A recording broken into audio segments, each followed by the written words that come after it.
Hi friends, ఈరోజు PVSK కుకింగ్లో multigrain dosa ఏ విధంగా చేసుకోవాలో చూద్దాం. ఇక్కడ నేను అరకప్పు సజ్జపిండి, అరకప్పు రాగి పిండి, అరకప్పు జొన్న పిండి తీసుకున్నాను. ఇప్పుడు ఒక బౌల్లోకి మనం తీసుకున్న పిండిల్ని ఒక్కొక్కటిగా ఇందులో వేసుకుందాము. ఇది చాలా బలము, ఆరోగ్యానికి చాలా మంచిది. డైట్ ఫాలో అయ్యేవాళ్ళు ఇలా దోశ చేసుకుని తినండి, చాలా బాగుంటుంది. తగినంత సాల్ట్ వేసాను, కొద్దిగా సోడా ఉప్పు వేసాను.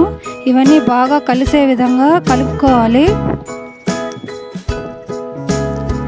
అప్పుడప్పుడు ఈ విధంగా దోశ చేసుకొని తినండి, రోజు చేసుకునే విధంగా కాకుండా పిల్లలకు కూడా పెట్టండి. ఇది చాలా బలము.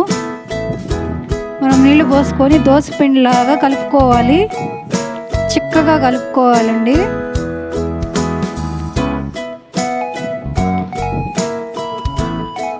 చూసారు కదా, ఈ విధంగా కలుపుకోవాలి మనం బాగా.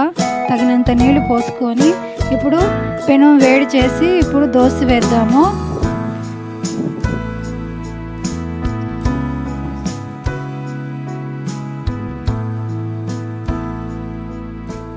దీని మీద ఆయిల్ కూడా వేయడం లేదు, నేను ఈ విధంగా మూత పెట్టి ఉడికించుకున్నాను. చూసారు కదా, ఆయిల్ వేయకపోయినా ఎంత బాగా వస్తుందో దోశ. మీరు కావాలంటే ఆయిల్ కూడా వేసుకోవచ్చు, నేను వేయలేదు.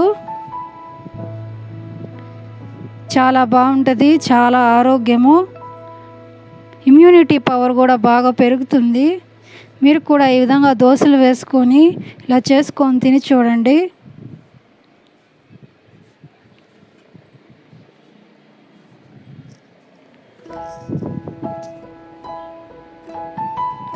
అంతేనండి, దోశ ఎంతో ఈజీగా అప్పటికప్పుడు మీరు కూడా చేసుకోవచ్చు ఈ విధంగా. వీడియో నచ్చినట్లయితే లైక్ చేయండి, పీవీఎస్కే కుకింగ్కి సబ్స్క్రైబ్ చేయండి.